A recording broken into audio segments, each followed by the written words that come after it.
Hello everybody and welcome to another airline review video. In today's video, I'll be reviewing a flight from Los Angeles LAX to Chicago O'Hare in a United Airlines Airbus A321neo. The plane I flew was registered November 44522 and at the time was less than 1 month old. I'm the creator of JB LAX-VIDEOS, and join me in today's video for another LAX-AvGeeks review. Boarding was quick and easy, and the first thing I noticed when I got on the plane was how new and clean it felt. I also loved the cabin lighting, but unfortunately I didn't get a picture of that. Pushback and engine start happened very quickly, and soon we were on our way to the runway. I'll let you enjoy this takeoff from runway 25 left at Los Angeles International Airport.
Now that we were on our way to Chicago, I looked out the window and saw this beautiful sight.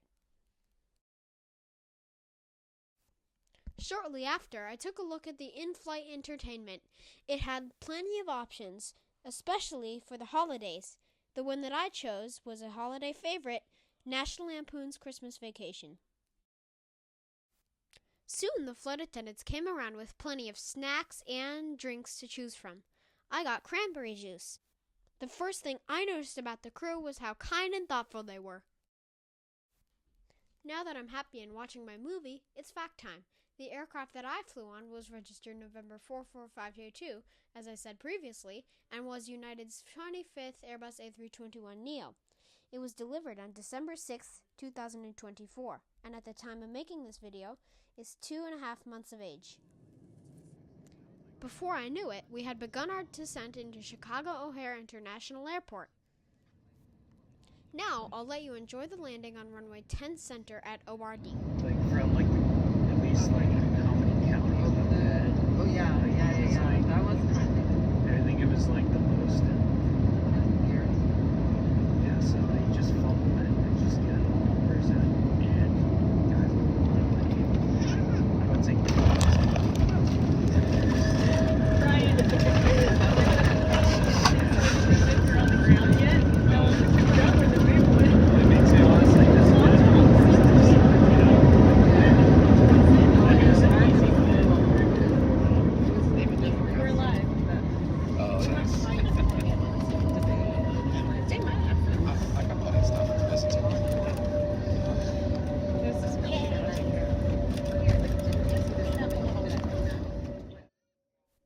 Now, as we taxi to the gate, I'm going to review our flight.